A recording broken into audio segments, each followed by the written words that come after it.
does hyperbaric do? I get asked that question all the time. How does it actually work? So if I was to scan you as a patient walking in the office with to check your oxygen saturation currently, because under normal atmospheric pressures, like right now, 1 atmosphere, which is where you're at like a sea level, you would be able to scan with like an SpO2 meter. That's like a blood oxygen saturation measure that just tells how much oxygen is actually being bound to your red blood cells. And if I was to scan you, probably 95 to 100% O2 saturated, pretty standard normal. So if I gave you 100% oxygen as a therapeutic for you at atmospheric pressure, you'll probably get a 3, maybe a 5% total boost of your oxygen saturation, maybe get you to that 100% mark. Fairly nominal, not gonna see like a humongous change in your life having that kind of a boost. But when you go under hyperbaric oxygen, it's a very, very different process, and here's why. Only 40% of your blood's volume carries oxygen. I don't know if you knew that, but that's the red blood cells. They're the ones that carry the oxygen itself. So 60% of your total oxygen isn't carrying blood. They're just like it's just like passengers. It's flowing everything around into it. And atmospheric levels, the pressures there, only the red blood cells can carry oxygen to be able to deliver it to the cells and to keep us alive.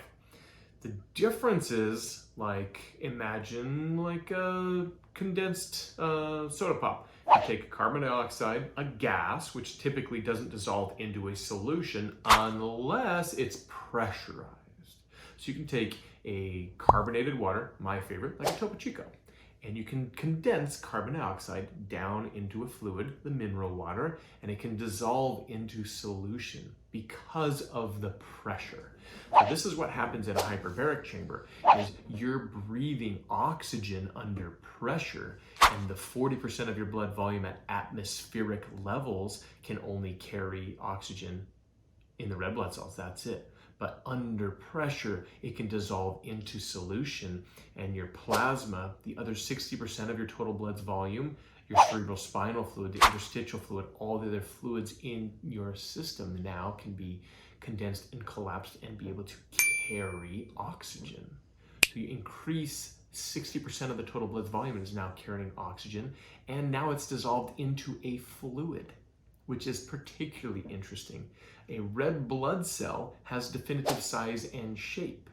So it can only go so far into the system because it has a physical barrier that it can't get that much deeper into the system, where a fluid can bypass things that maybe a red blood cell cannot, and it can permeate about 4 times deeper into your tissues. This is particularly exciting in the neurology, in your brain, because they're super tiny, and since there's a skull wrapping around it, not very capable of adapting to additional pressures to expand and contract to allow red blood cells into the deeper recesses of parts of the neurology. So if you have a traumatic brain injury and you have inflammation, that begins a swelling process. Now you have a physical force compacting and condensing the size of your arteries and capillaries as they kind of go through. So it's limiting size of these oxygen delivering cells.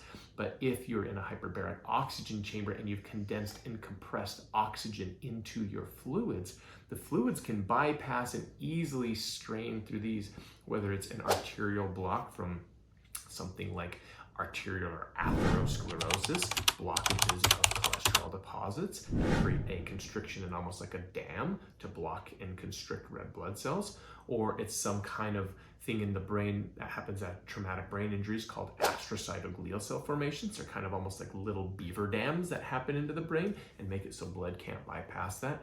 Well, when you're in a chamber and it's condensed into the fluid, that other 60% of your total blood volume is now carrying oxygen, can bypass and sweep right past it, about 4 times deeper into your tissues. So there is an increase of oxygen into tissues that might have been marginally or massively hypoxic, a lack of oxygen delivered to the tissues.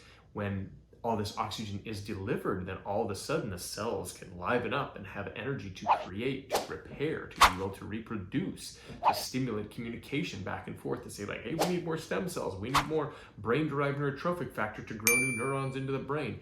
these kind of things are activated and stimulated inside of the brain. And this is one of the reasons why hyperbaric oxygen therapy is so wonderfully and powerfully effective, is it bypasses the traditional restrictions of inflammation, trauma, damage, disease, blockage, clotting, all those things that we tend to see in the aging population. Really, as we get even into adulthood, you can see these problems that happen, and these can be able to bypass it to allow us to accelerate our healing so that we can have the energy, we can have the focus, we can have the capacity for our tissues to recover and repair, so we can go on and live the life that we really want to live without the restrictions and impairments that happen from the trauma or the lifestyles we've lived thus far.